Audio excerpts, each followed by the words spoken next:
Should I rise or should I fall?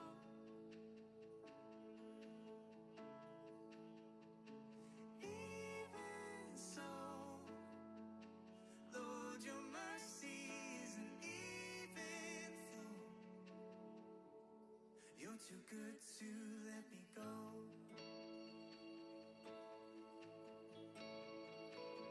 Should I dance on the high or make my bed among the dead?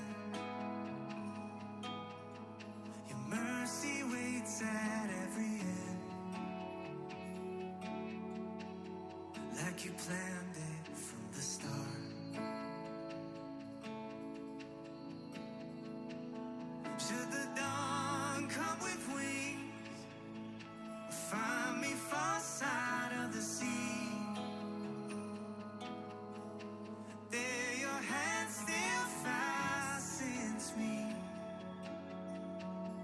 ever closer to your heart. Oh, highs and lows, Lord, you're with me the way it goes. Should I rise or should I fall?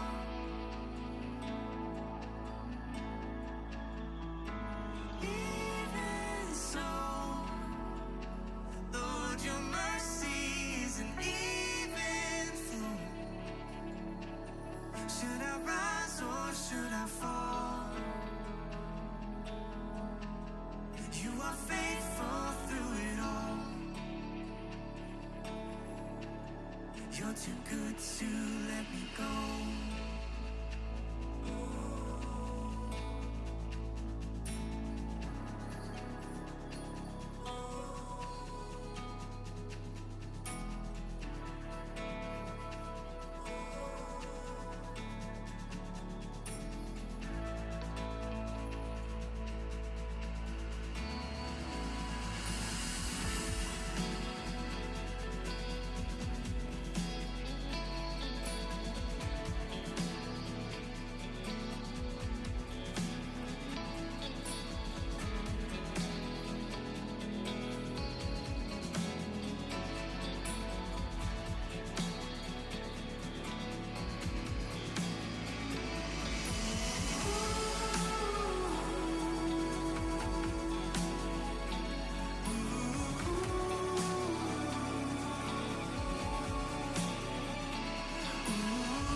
Highs and lows, you surround me the way it goes.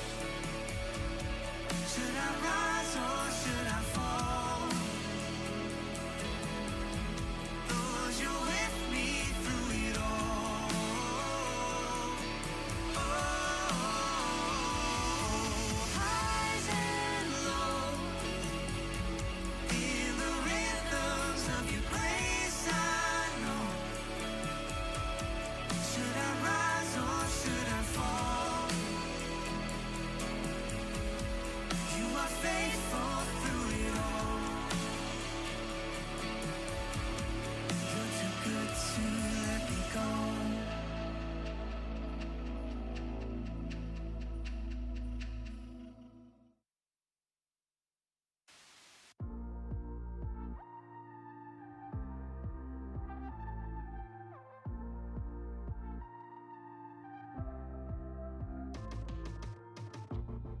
When darkness seems to flood my whole heart, you're in control. When courage can't repair my deep scars, you heal them all.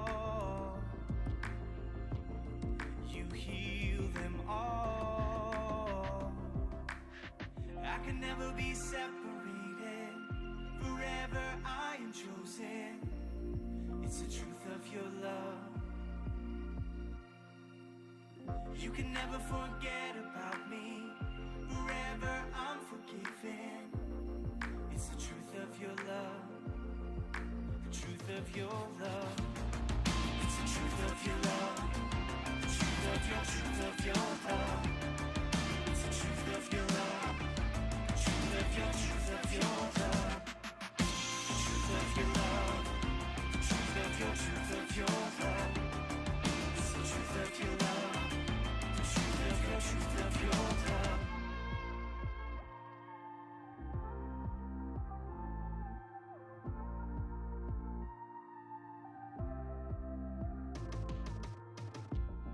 My doubts no longer hide my freedom.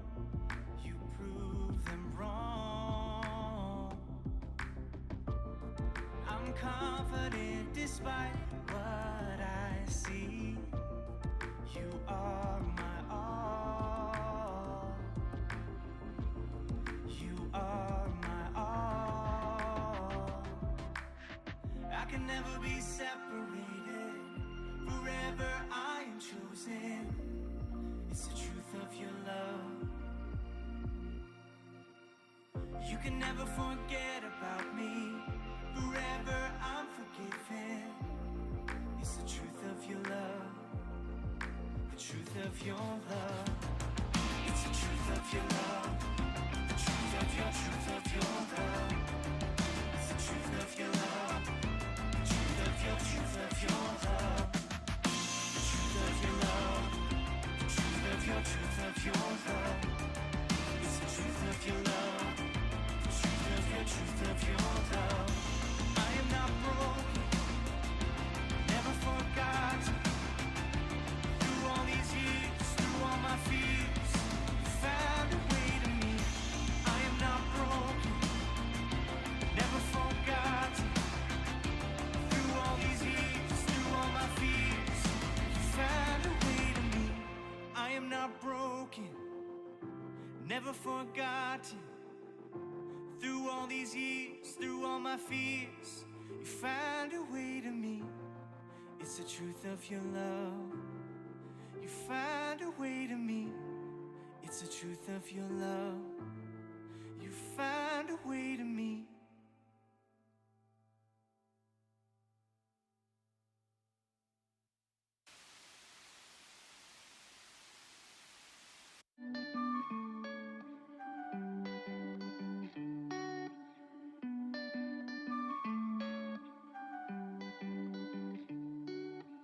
Every day I live just for me.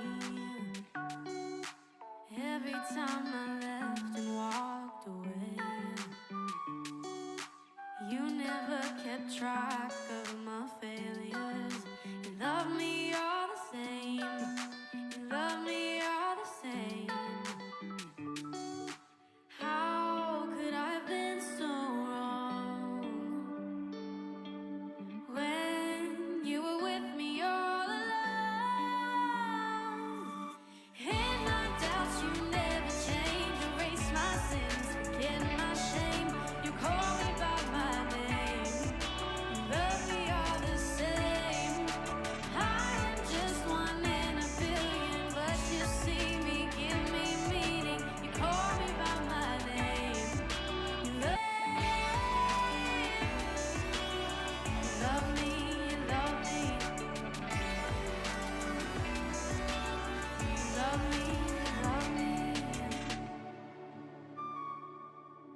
I keep losing sight of your vision. I still make mistakes I can't erase.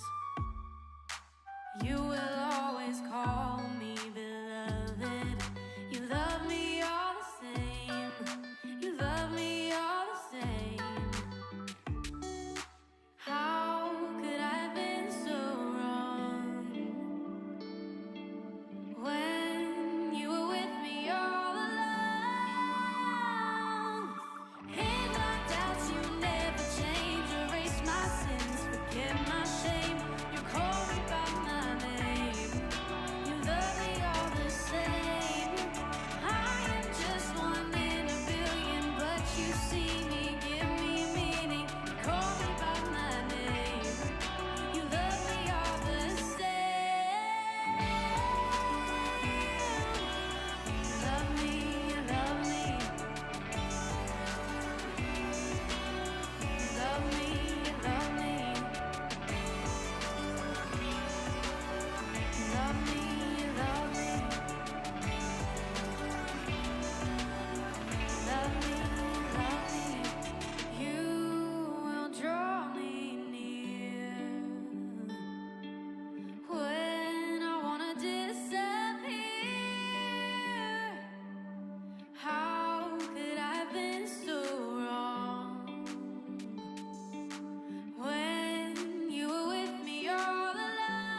am feeling far so close, lost and scared, your child.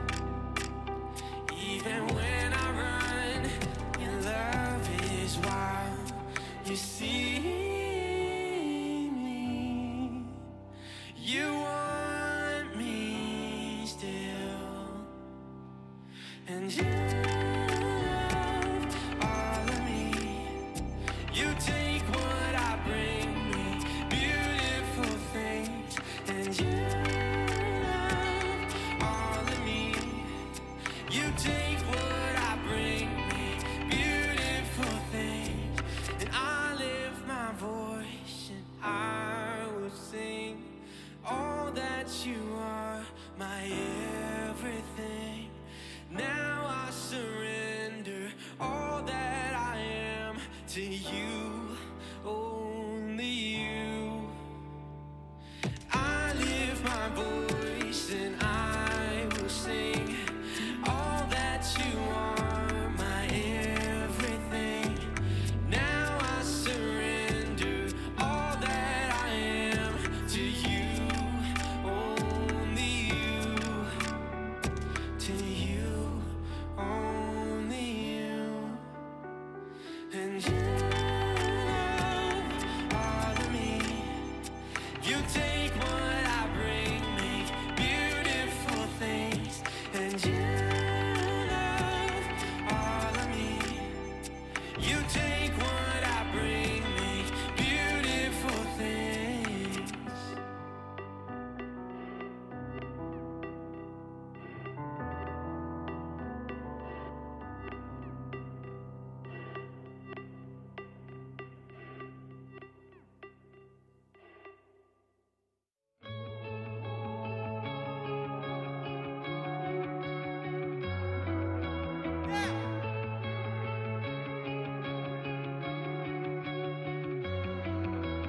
I don't wanna be on my phone, but I can't be alone. Welcome to the modern way, trying to be somebody I'm not, but it's not what I want. Tell me there's another way. All of the lights are chased and now faded. All the cheap thrills were only time wasted. Tell me why society's plan should define who I am. Surely there's a higher way. All of my best friends are sick of pretending. We want the truth.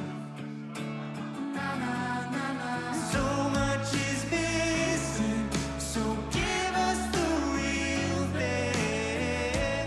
I know it's you. Na na na na.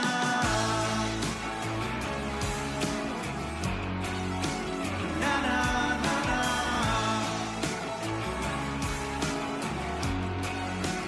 Na na na na.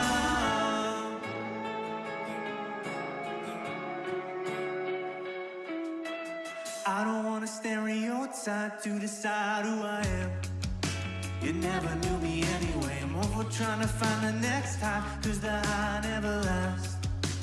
I'ma go another way. All of the lights are chased and now faded. Dylan was right, the times they are changing. Tell me why society's plan should define who I am.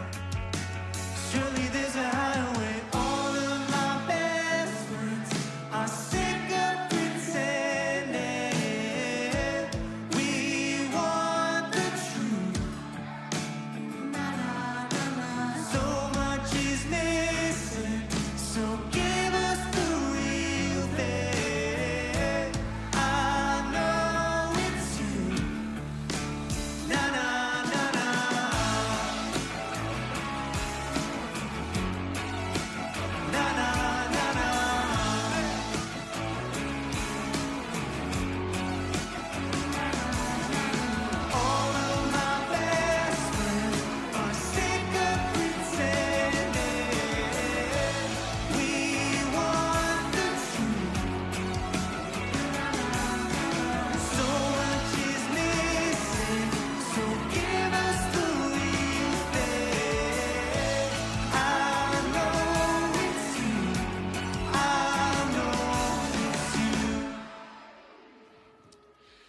What's up, Revolution? Welcome, welcome. I am so glad you all are here. I just want to introduce myself on the front end for everyone in the room, for everyone watching online. My name is John, and I'm your pastor of student ministries. And that means that I just get to hang out with you every single week.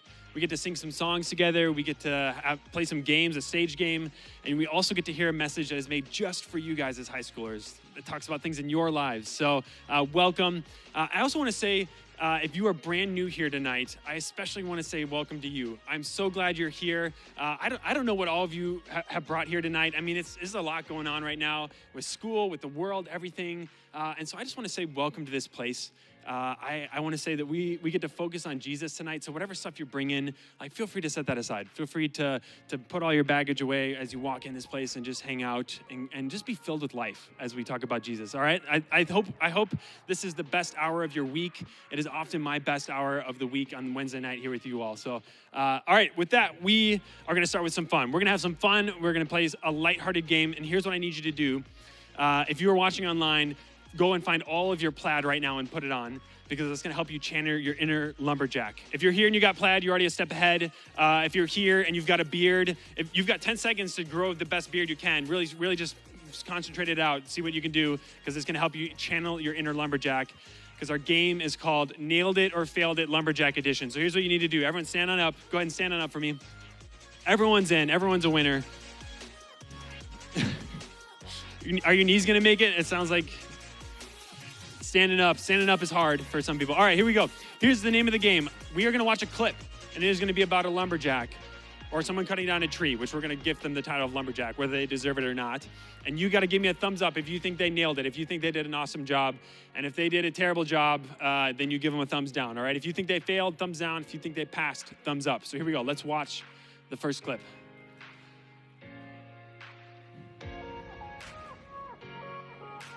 Ooh, okay.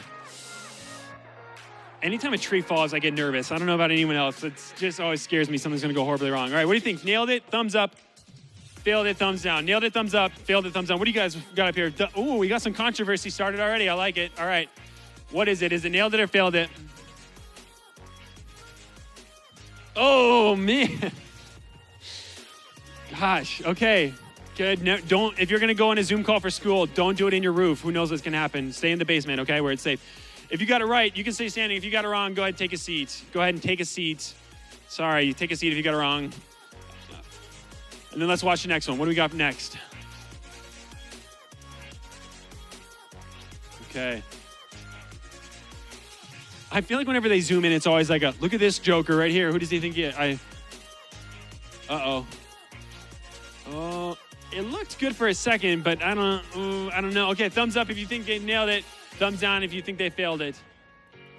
I've always got a bad feeling when they have to zoom in with the camera. It just kind of feels like ominous. All right. Lock it in. Let's see. What do we have? Nailed it or failed it? Running with the chainsaw. That's always a funny move, too. Oh, wow. Yeah, well done. All right. Nailed it. Man. Do whatever that guy did, all right? If you got it right, stay standing. If you got it wrong, take a seat. Take a seat. Here we go. What's the next one?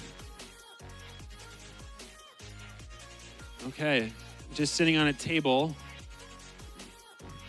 Why did he record this? Just for future generations? Oh, here we go. It's falling. Okay, nailed it or failed it. What do you think? Thumbs up, thumbs down. Thumbs up or thumbs down. What do you think? You guys got a good feeling about the guy on the table. If he took the effort to put his camera on a table, he knows what he's doing, right? Is that maybe? Okay, let's see. Did he know what he was doing? Ooh, thumbs up, thumbs down. It looks like he's just pulling on that string towards him. He's going to pull the tree over on top of him. Oh, well done. All right. Nailed it, I think, unless someone was underneath there. Nope, no one was. So good. Nailed it. We're good. Nailed it. Awesome. All right. Who do we have left? Quite a few people. All right. Hey, let's have some people come up on stage. Let's do, who hasn't been up? Has anyone not been up before? Right here. That guy right here. That guy right here. All right, and then we got, right there. Come on up. Sure, yeah, you, Jack, this is for you. This is all for you, Jack. Come on up, man. Come on up. No, sorry, I was looking at the clock. It's frozen. All right, who do we got? We got 1, 2, 3. Let's do 3. That's perfect. We'll go with 3, okay? So here you go. If you want to space out a little. Were you up last time? You're good, man. All right. Do whatever he does because he always wins. So here we go. Here's what I'm going to do. I'm going to ask you your name. I'm going to ask you your grade, and I'm going to ask you when it is okay to put up Christmas decorations, okay? And if you agree, if you think they're right about when they can put up Christmas decorations, you give them a cheer, okay? So here we go. Name? We got Garrett. Make some noise for Garrett. I'm glad you're here, Garrett. What grade are you in? Senior. We got a senior. And then Garrett, when is it okay to start putting up Christmas decorations? The day after Thanksgiving. Yes, Garrett is right. Everyone should applaud at that. Give Thanksgiving its proper credit, okay? Jack, what's your name, Jack? It's Jack. Okay, cool. Jack, we know your name. What's your grade? You are a senior. And Jack, when are we allowed to start putting up Christmas decorations? When it goes under 40, it's temperature dependent. Okay, all right. I haven't heard that answer before. I like it. Well done, Jack. Okay. And then last but not least, who do we have down here? Paul. We got Paul. Let's make some notes for Paul. Thank you. And then Paul, what grade are you in? Junior. We got a junior. And then Paul, when is it all right to put up Christmas decorations? The day after Thanksgiving. All right. Not much controversy with this group. Temperature dependent and then just after Thanksgiving. I like it. I'm with y'all. I'm with you. Some people are like, put it up in June. I will listen to Mariah Carey on repeat for 6 months. So here we go. We're going to do tiebreaker rounds, challenger round. One of you is going to win tonight. That's what that means. So we're going to watch a clip. Let's see which one is next. It looks like an old tree. Uh-oh. Nailed it or failed it? What do you think? Thumbs up or thumbs down? You got to lock it in. You're all going thumbs down. All right, let's see. Is it thumbs down? Is it failed it? Oh, yeah, that just didn't look good from the very beginning. You're all right. All right, you're all right.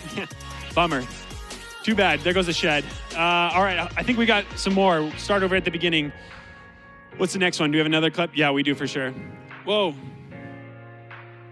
Why don't they just cut it from the bottom? Is it easier to slice it on top, on a ladder? Okay, what do you think? Nailed it or failed it?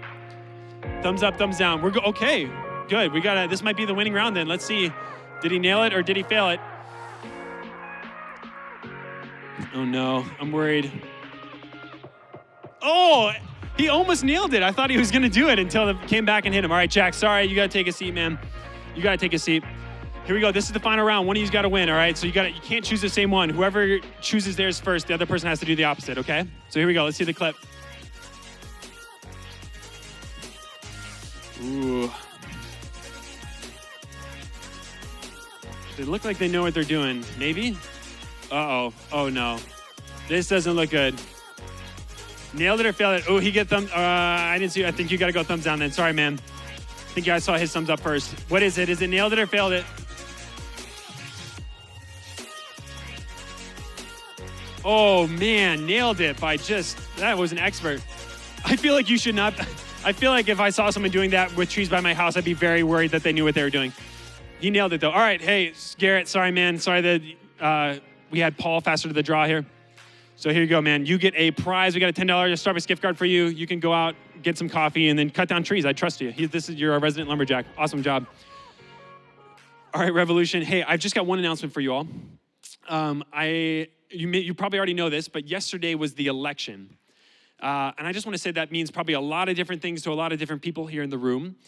And in the midst of all that, here's what I want to say to you, is that we're here for you, okay? We're here for you, and that means that your volunteers are here for you. Any of the adult volunteers here in the room, your small group leaders are here for you. I am here for you as your student pastor. I would love to talk with you, to hear you out and just hear what you have to say. You can ask questions to us. You can ask us our advice, process things with us. We want to be a safe space that you can process things. And another great place to do that, if you want to do that in community, this might be the best time ever to jump into a small group. You get to just share. You get to share in a safe space. You get to grow and connect with other people. And then the last thing I want to say about the election is that God is still in control. It may feel like everything is out of control right now, or you are super excited or nervous or whatever, but God is still in control. And we really believe as a church that God is bigger than any election, that he is bigger than any politician, that he is bigger than anything that is going on in our lives, that his kingdom is the same yesterday, today, and tomorrow. And we rest in that promise. That is where our hope lies. All right, Rev, with that being said, I am super thankful that you are all here. I cannot state that enough. I am really glad that you all are here with us here at this place. With that, I'm going to turn it over to the band, to Josh and Maddie. They're going to take it away with some worship, so you guys can go ahead and stand on up. Thanks, Rev.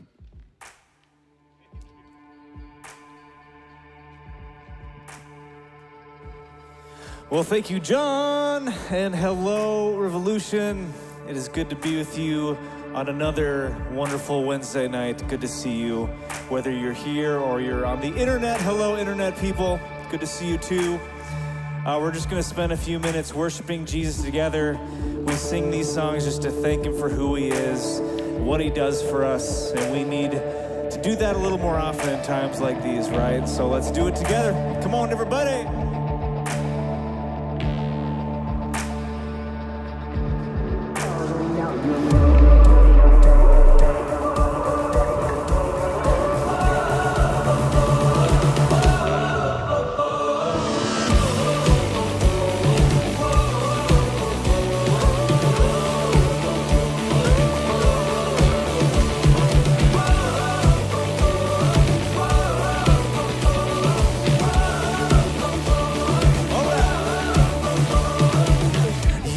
The darkness running high, you bring the broken back to life.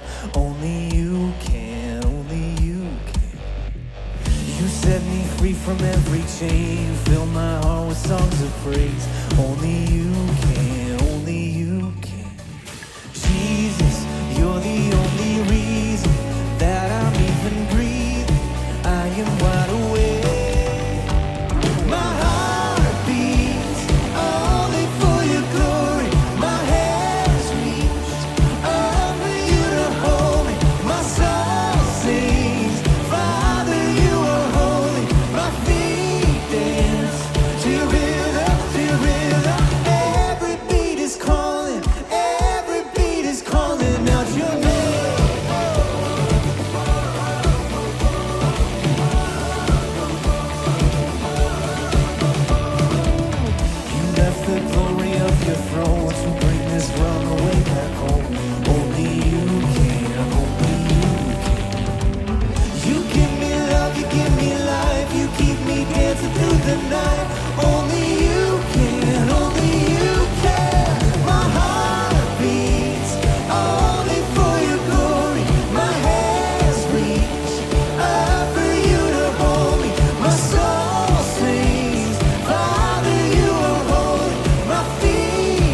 Worthy of every song we could ever sing.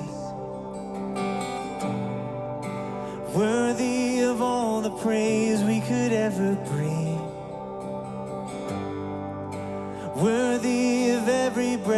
we could ever breathe, we live for you.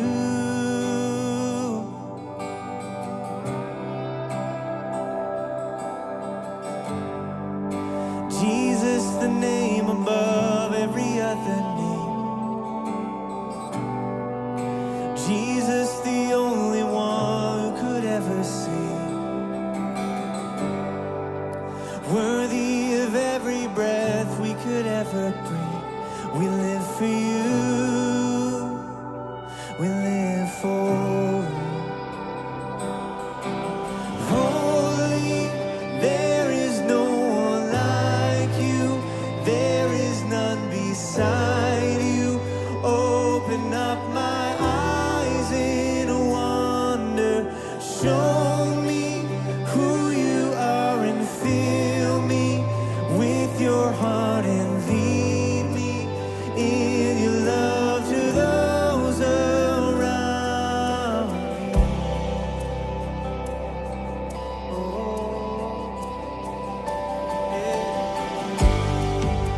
Worthy of every song we could ever sing. Worthy of all the praise we could ever bring. Yeah.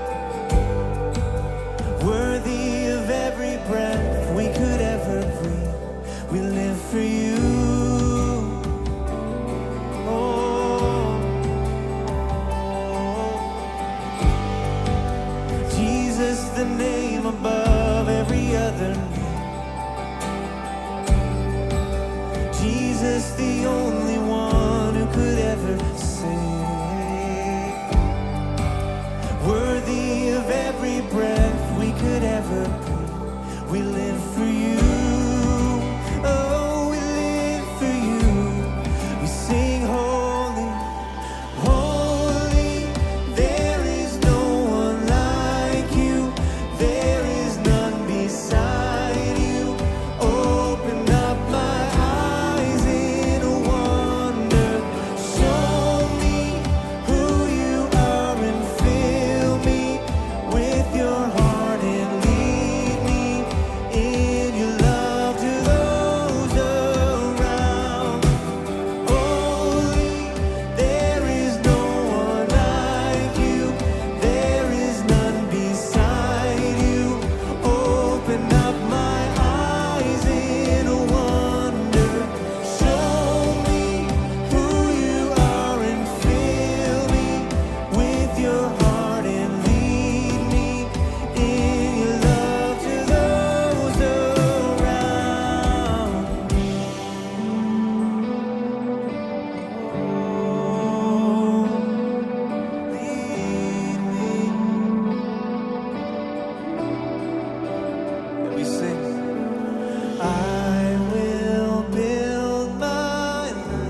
narrow as the road may seem. I'll follow where your spirit leads. Broken as my life may be, I will give you every piece. I hear you call. I am available. I say, yes, Lord. I am available. Here I am with open hands, counting on your grace again. Less of me and more of you. I just wanna see you move. And I hear you call. I am available. I say, yes, Lord. I am available. And I hear you call. I am available. I say, yes, Lord. I am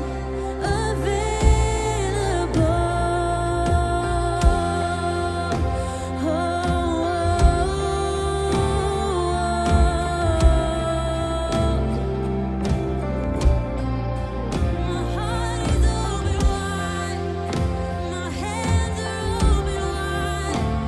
Come do whatever you want to. Here I am, here I am. You can have it all, you can have it all. Here I am, here I am. You can have it all, you can have it all. Here I am, here I am. You can have it all, you can have it all. Here I am, here I am.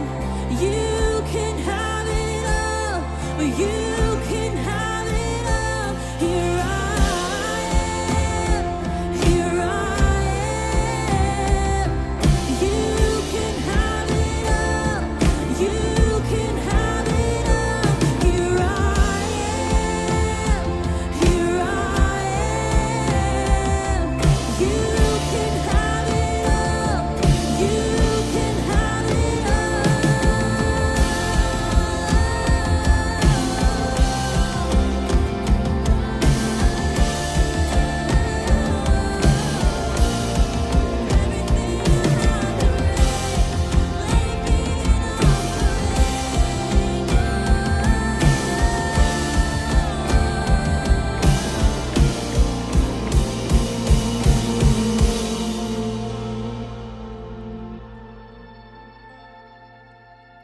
For the one who gave me life,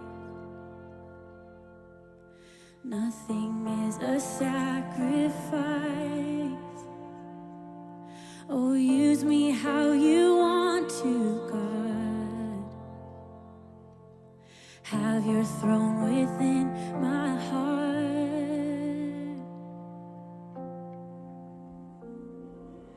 I hear you call. I am available. I say, yes, Lord.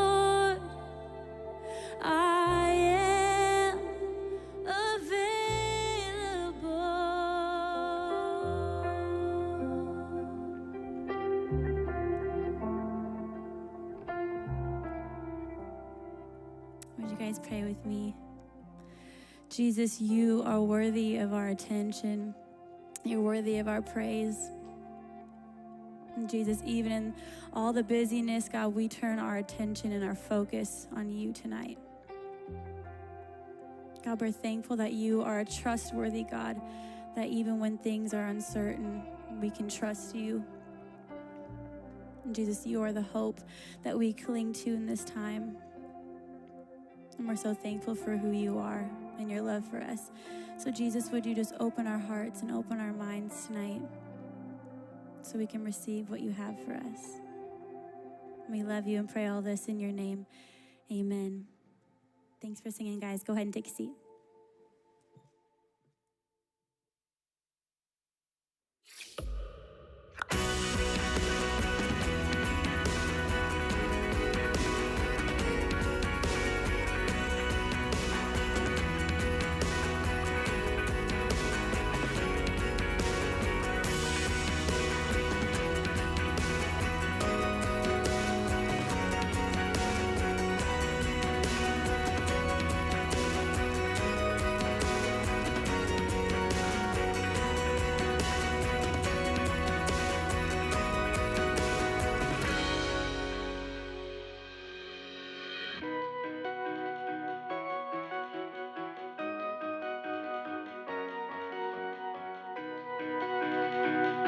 Rev, what's up, everybody? It's good to be with you, whether you're joining us online or at one of our campuses. We are so glad that you are with us. Hey, tonight we're jumping into a brand new teaching series.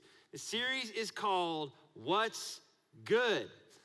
And we're in this series partly because I've needed an answer to that question in 2020. I've been asking myself, what's good about being in a global pandemic where thousands of people are losing their jobs and there's racial tension and there's anxiety every time I pick up my phone to look at the news? I've been asking what's good about my response to the chaos that I see in other people and in my family and in my relationships and kind of the world around me. And most importantly, I've been asking what's good about God? What is he trying to teach me? What is he wanting to teach us in this season? The title for this series comes from a specific verse in the Bible. It comes out of a book called Micah. Micah was one of God's prophets. Now, God's prophets in the Old Testament kind of have a rep for being future tellers or fortune tellers, but that's not really what they were called to do. They were called to call out rebellious people who were running away from God and to compel and give people hope for those who would return to God and their ways. Now, at one point in the book of Micah, Micah is calling out the top tier leaders in Israel. These were the guys who were in charge of everything because they were mistreating people. They were destroying the land. But the real problem is that they were denying everything. They were saying, no, we're actually working for the good of all of Israel, all of God's people. But this is how Micah responded. He said this, God has shown you, O mortal, what is good. And what does the Lord require of you? This right here, to act justly, to love mercy, and to walk humbly with your God. See, maybe you've heard this verse before, maybe not, but I really believe in this season, in this year of 2020, it has so much wisdom and guidance for us as we navigate the question, what's good? So each week in this series, we're going to look at one of the action steps that God lays out for us to figure out the answer to the question, what's good? And to begin it, to kick it all off, I want to start with talking about acting justly. What does it mean to act justly? Justice is kind of a buzzword right now. Just by hearing the word, you might have images of police or protesters in your mind. But let me be clear about something from the very beginning. This series is not about political opinions. It's not about choosing sides. This series is about talking about and understanding and going to the pages of the Bible to learn more about justice and mercy and humility so that we can become more just, more merciful, more humble. This series is about how following Jesus gives us the real, true answer to the question, what's good. There's no hidden agenda behind my words. In fact, I'll tell you straight up what my agenda is. My agenda is to equip you and inspire you to follow Jesus as you understand and answer the question, what's good? But I think to begin, we kind of need a working definition because justice means a lot of different things to a lot of people. To be clear, I'm talking about biblical justice, how the Bible interacts with this massive topic of justice. And biblical justice, a good working definition is basically this: when things are put right according to God's version of good and evil. When things in the world, things in us, things outside of us are put right according to God's version of good and evil. Whenever the Bible talks about justice, it's talking about all the ways that God is at work for the good of his creation and for those he has created. God's justice comes down to his desire and ability to put all things right. So with that definition in mind, here's what I want to do tonight. Right now, what I want to do is I want to interact with two crucial questions surrounding the topic of justice and see how the Bible can help us understand them more clearly and inspire us to act justly. The first question I want to talk about is this: why does justice matter? I think we have to start with this question. And the reason I think we have to is because I believe that we were born with an innate desire for justice.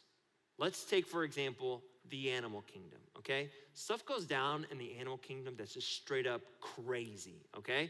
That we would never let fly. Take, for instance, the praying mantis, the little bing, bing, bing, bing, bing. And I don't know if this is how they walk or grab things. Anyways, they're called the praying mantis, but just because they're praying doesn't mean they're moral, okay? Check this out. Praying mantises will find mates to make babies with, and then once they do the do and make babies, it's normal for praying mantises to eat their mate, to gobble them up and just eat them. It's gross. What about these guys, the honey badgers? Have you seen these? Honey badgers. If you don't know, if you're unfamiliar, I'll introduce you. The Guinness Book of World Records calls these little creatures the most fearless animal of all time. And the reason they have that reputation is because their actions, their instincts are completely derived from their hunger. Like, have you ever been hangry? Like, you're angry because you're hungry? They're that way all the time. When they're hungry, they will literally sneak up on sleeping animals and try to eat them. They will go up against animals twice their size. They will just cause trouble because they're hungry. They're unpredictable and scary, and I don't like them, all right? But what about an animal that we all like? What about pandas? What about pandas, you guys? I mean, look at that face. Pandas could do no wrong, right? Wrong. Pandas are heartless.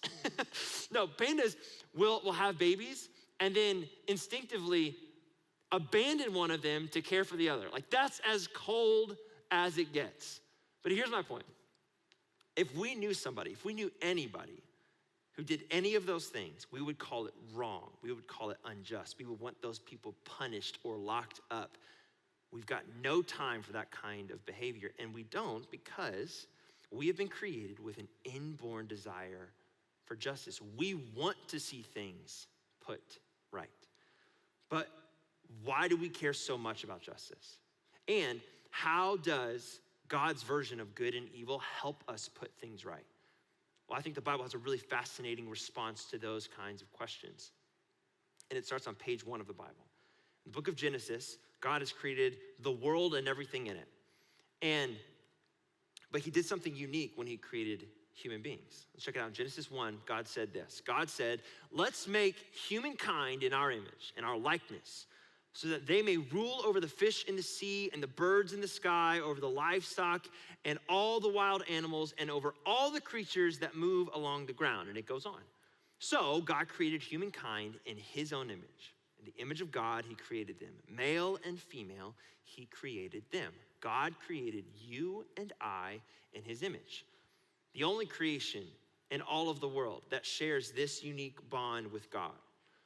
And by doing this, God was setting up people to be his representatives on the earth. He gave them basically a job to do, to look after, to care for, to govern, to protect his creation and everything in it. In other words, God created human beings to bring about his justice, his definition of good and evil to the earth.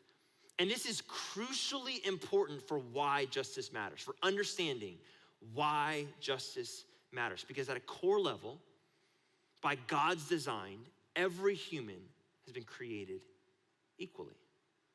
Every human has been created with the same nature, with the same likeness, with the same job and responsibility. Being created in the image of God is the reason why people are supposed to be treated, especially if you call yourself a Christian or a follower of Jesus. Everyone, you have the responsibility to treat everyone with dignity and respect, regardless of who they are or what they look like or where they come from or how they vote or the way they speak or what they're able to do or not do. Because when you look at or talk to or connect with another person, you are interacting with a piece of God. But the truth is, we don't treat people that way, do we?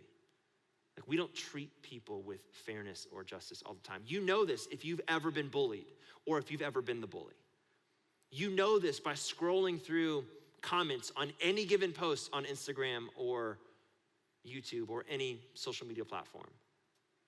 You know this by looking at or reading or hearing the news. You know this by looking out your window. Like, we just don't treat people with fairness, dignity, or respect or justice all of the time. And by the way, this is nothing new.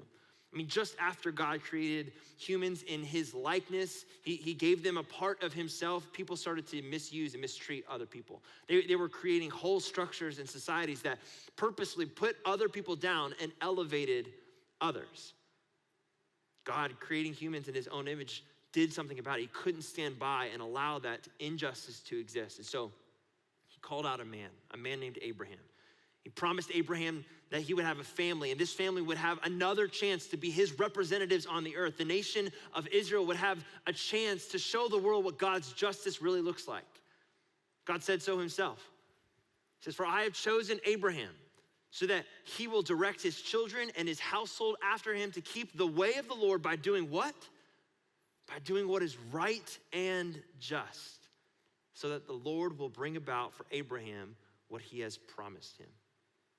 This was originally written in ancient Hebrew. And this word just, that we translate just, comes from the Hebrew word mishpat. And mishpat, most commonly referred to in the Old Testament, is referred to a kind of justice known as restorative justice. This is a kind of justice that goes out of its way to seek out those who are vulnerable, those who have been mistreated, discriminated against, misused, and take care of them. Mishpat, or restorative justice, is the courageous decision to make other people's problems my problems, to make them your problems. That's God's version of justice.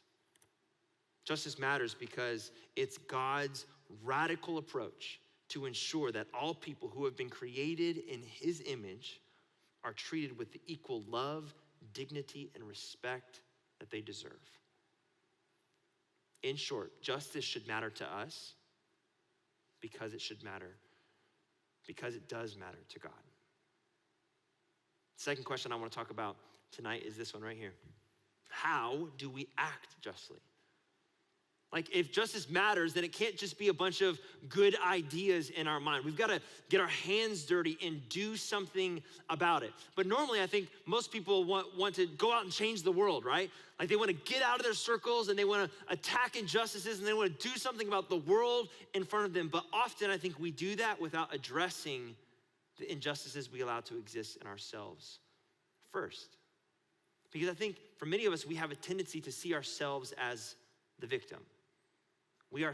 Because the first person we want justice for is ourselves.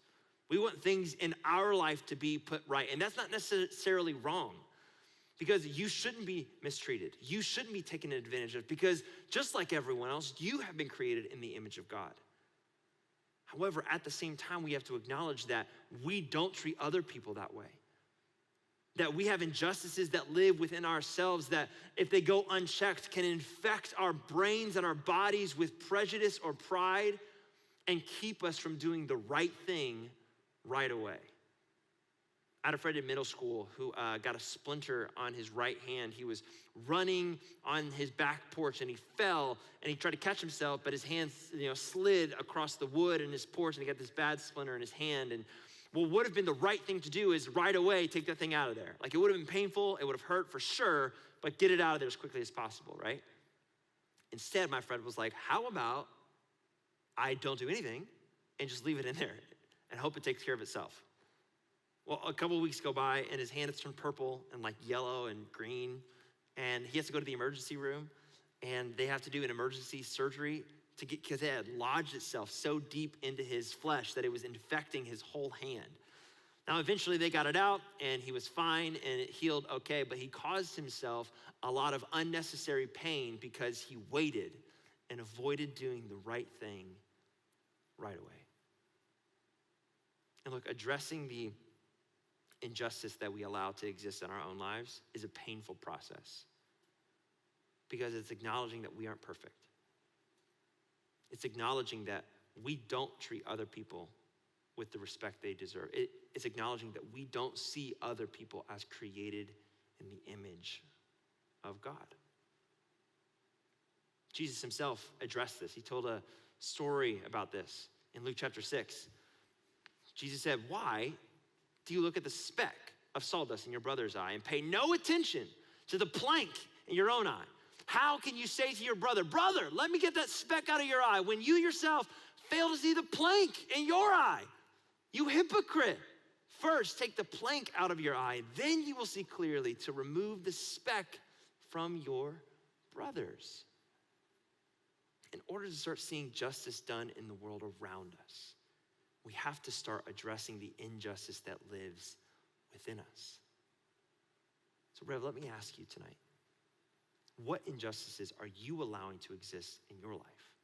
What plank do you have in your eye? Seriously, stop for a moment. Maybe even pray in this moment. Ask God, God, what injustices am I hiding? Maybe it's how easily you slip into allowing gossip about other people, about how they look or who they hang out with or what they wear into your conversations. Maybe it's how easily you allow yourself to objectify other people, guys, girls, through porn or through the way you talk about other people for your own pleasure, forgetting that they were created in the image of God. Or what about the way you think about people and where they come from, how much money they make, what they look like, how they think or how they vote? Whatever injustice you're allowing to exist in your own life, the right thing to do is to confront it right away. To tear that plank out of your eye so that you can start seeing clearly and get busy acting justly. Once you confront the injustice in your own life, the next best step is to start doing something about the injustices you see in the world around you. And look, I get it. Sometimes when we think about the injustices in the world, they seem too big. We think about topics like discrimination or racism or criminal justice, and it seems too big. We're not even sure where to start, but hear me for a second. Large-scale injustices exist in the world because individuals like you and me have forgotten how to act justly every day. In our everyday interactions with people, we've forgotten. We have forgotten what's good. We've forgotten how God's version of good and evil actually give us a framework to start acting justly. We've forgotten that everyone, no matter race or gender or background or economic status or ability, has been created in the image of God. We've forgotten that all of us have a plank in our own eye, and all of us have to do the hard work of addressing the injustices we allow to exist in our own lives. We've forgotten that acting justly means courageously making other people's problems my problems and your problems.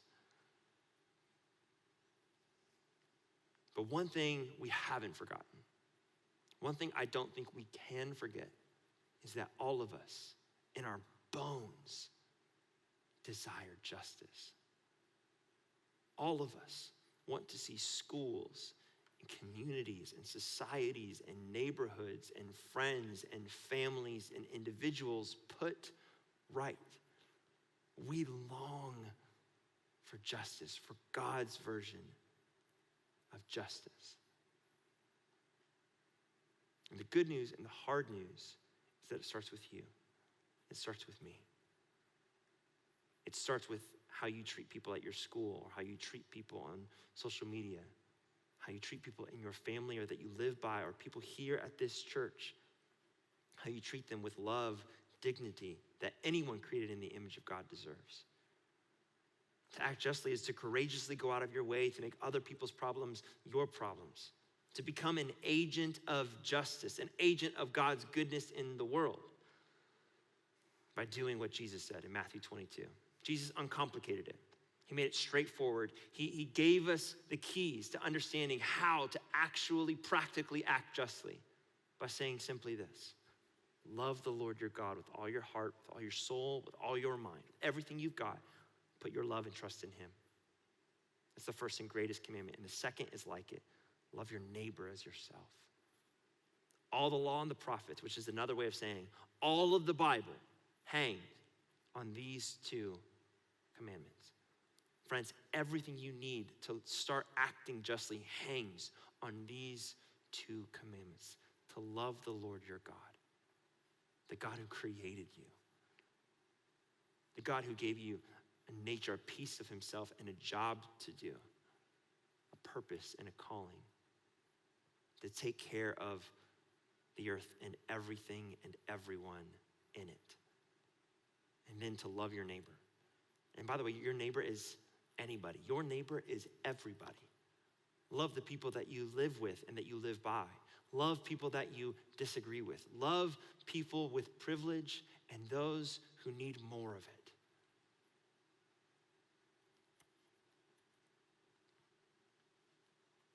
Guys, no one is perfect, but everybody's got value. And justice will never be done until you and I, with God's help and his version of good and evil, start doing something about it. So what's good? To act justly. Let's pray together. Heavenly Father, I ask that you would inspire us to confront the injustices that exist in our own lives. And that as we do that hard work and pursue you, you would show us how we can make a difference in the injustices in the world around us. That we can bring more of your version of good and evil to the earth, Lord, so that you might be the one who guides us, who defines what's good for us. God, for all of my friends that are just kind of reeling in the chaos of the moment of this world and in the year 2020, God, would you show them what's good? Would you show them that you are working for their justice and that they have a part to play in your justice? God, thank you for not letting this slip by. Thank you for allowing justice to matter, for creating us with an inborn desire for justice. And may we go out into our schools and our communities and our families and our neighborhoods and treat people as if they were created by you, as if they have your likeness. God, thank you. We trust you. We love you. In Christ's name, amen. Hey, friends, make sure you show up next week as we continue this series, What's Good, and discover and discuss what it means to love mercy. Grace, peace. We'll see you next week.